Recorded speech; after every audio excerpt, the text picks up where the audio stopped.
Good evening, this is Nicholas from Gandora Gaming, and I bring you all my Evil Eye deck profile 2022 before the new support comes out in Photon Overdrive, or whatever that set's called. So this is Evil Eye. This is an archetype that, honestly, Konami, I forgot about. This is a really interesting archetype that was released with Infinitrack and Witchcraft. Two decks that honestly haven't done much besides Infinitrack, which is now Earth Machine Pile. But this was the archetype to beat back in 2019. Everyone thought this card was going to break everything, and then it didn't. Evil Eye is a really cool concept. They're fiend monsters that work with equipped spells. Basically a very cool control trap-based strategy.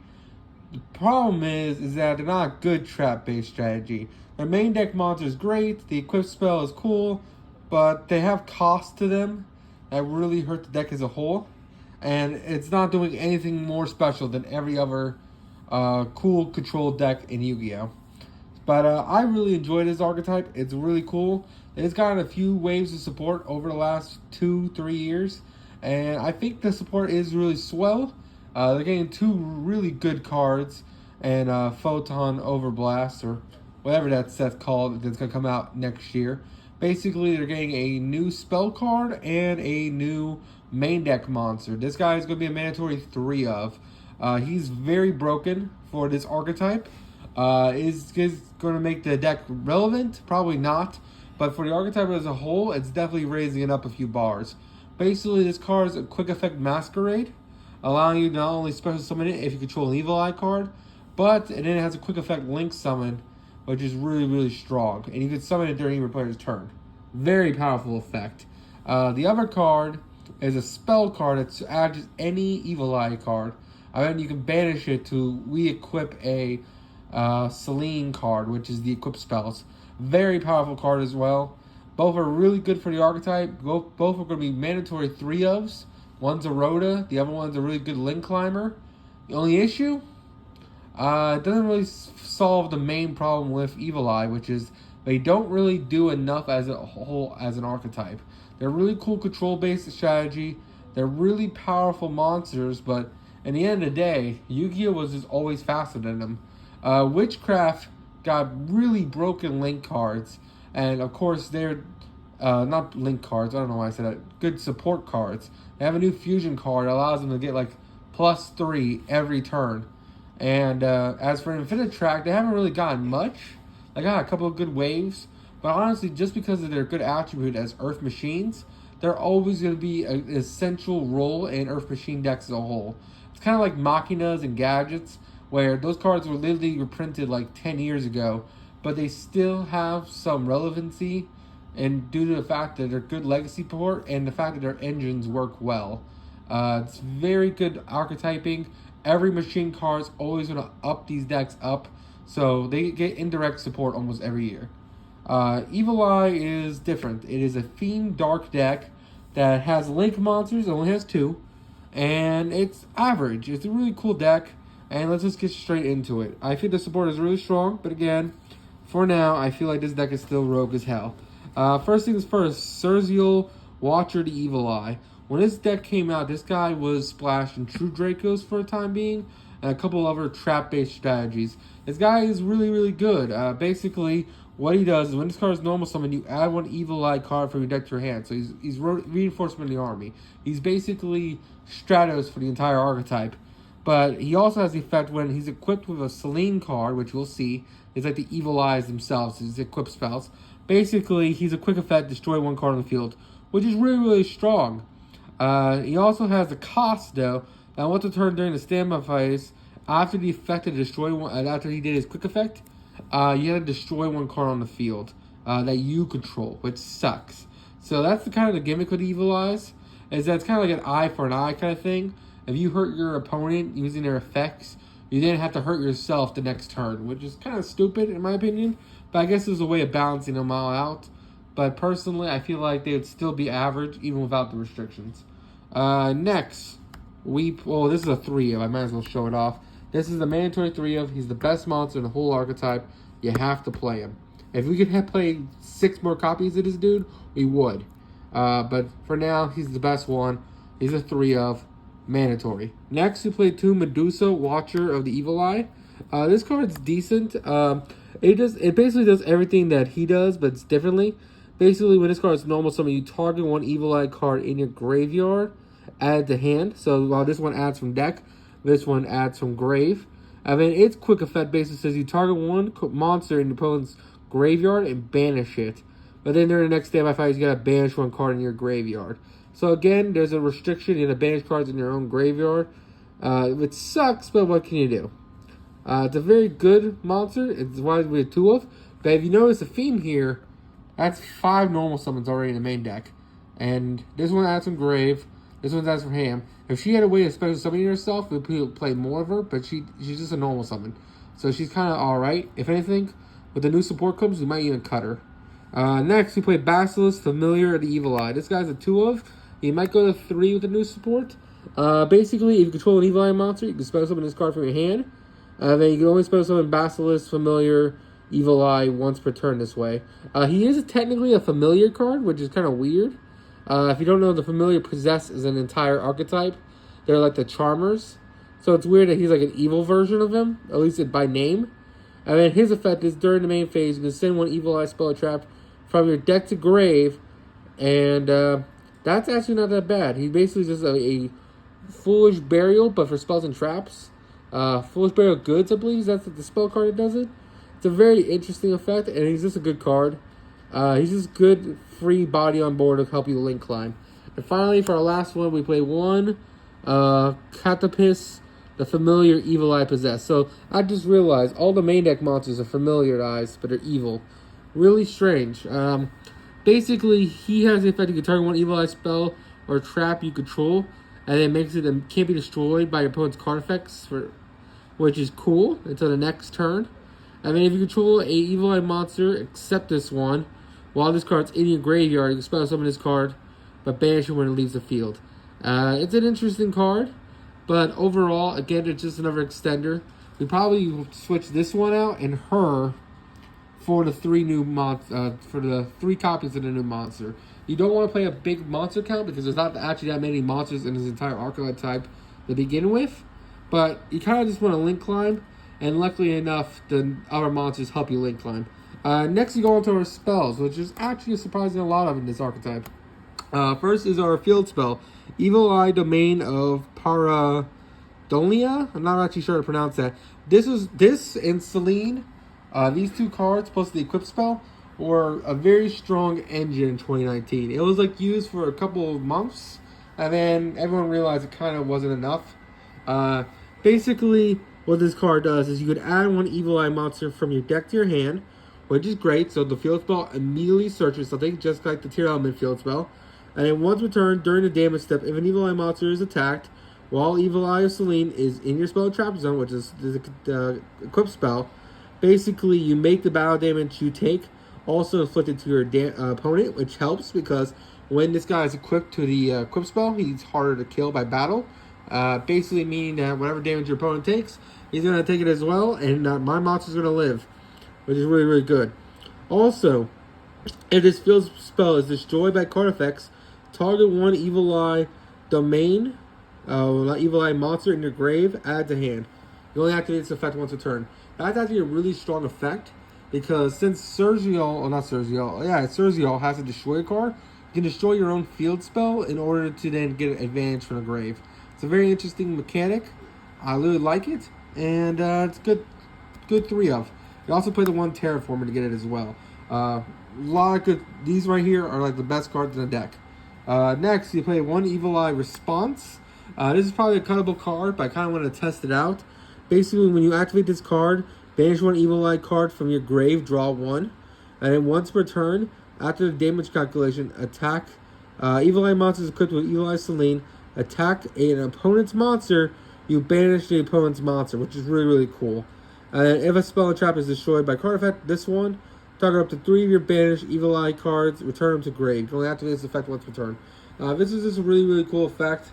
Basically saying, hey, when you battle with your Evil Eye monsters that are equipped with Selene, which we're going to get to in a second, Basically, it's basically macrocosmos for them. It's going to banish them. It's a really good effect, but again, when his deck is very normal summon reliant, it's an okay card. It's definitely a cuttable one. Probably put another trap card there. Next, Evil Eye Confrontation. This one's also okay. It's basically MST for the archetype. If you control an Evil Eye monster, target one spell or trap your opponent controls, destroy it. And if you do, an Evil Eye, also if you have an Evil Eye Selene, banish that destroyed card. It's really cool, but it's just one of. You can search it. It's all right, and it helps us out Mystic Mind, which is kind of annoying in this deck because even though our equip spells can help destroy that card, it's still just an annoying card to deal with. Now we get to the main heart and soul of the deck, which is Evil Eye of Selene. We talked about this card multiple times, and this is the best equip spell in the deck. Basically, equip only to an Evil Eye monster. You can't be destroyed by battle or by opponent's card effects, which is really good. So the idea is that when equipped to Surziel over here, you're making your monster unkillable, which is really good. And then it gains attack, which is really cool too. So basically what it does is each time you activate the equipped monster's effect, Surziel's effect is the pop card, basically each time you activate equipped monster effect or you activate another Evil Eye spell or trap, the equipped monster gains 500 attack. So you can get Surziel really big with this card, or your lake monsters really big with this card, and it can't be destroyed by battle or card effect, which is just really powerful. It's a very good card, and it also has the effect, if this card is in your graveyard, pay 1,000 life points, then banish one Evil Eye spell or trap in your grave, except Surziel, set this card. It's just a really powerful card. That's why we're only playing as a 2-of, because it can reset itself. So you don't want to see a hand full of Evil Eye Selene. You kind of just want to search it out through him. You kind of want to do field spell into him, into this, and then you're all set to go. Next, you play 2 Evil Eye Gorgiel. It's the other eyeball. As you can see, they're the other eye. Which is, this one's not as good, but it's interesting. Basically, the equipped monster, equipped to an Evil Eye monster, you can only activate 1 Evil Eye Gorgiel once per turn.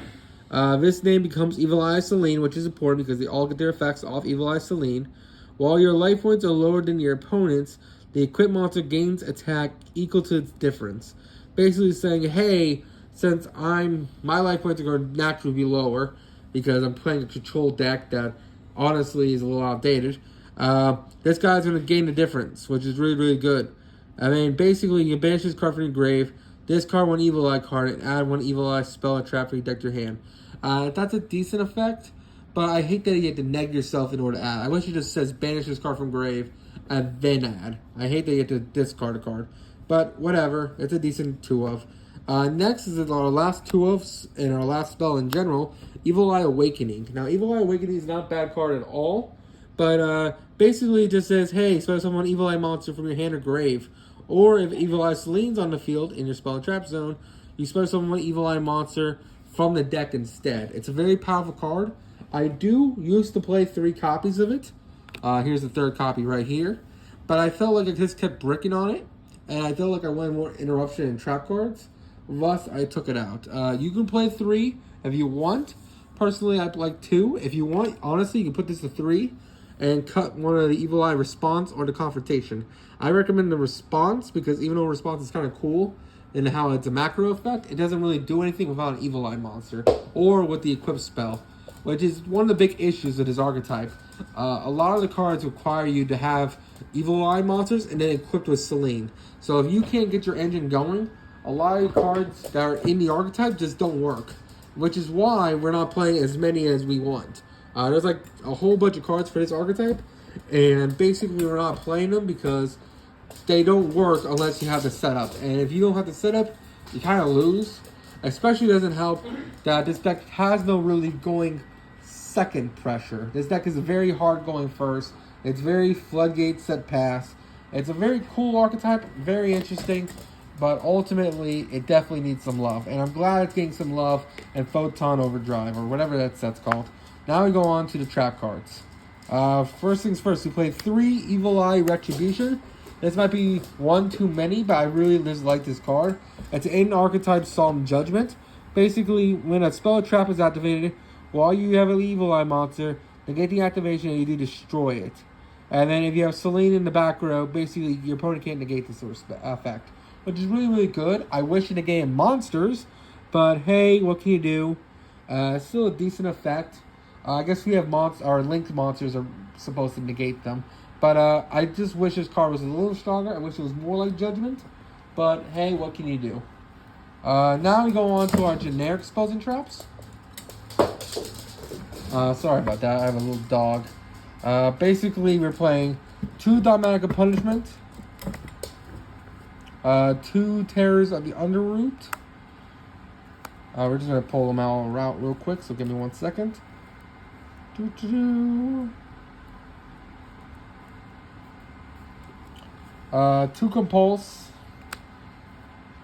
and 2 Warning Points, and then 2 Lost Wind.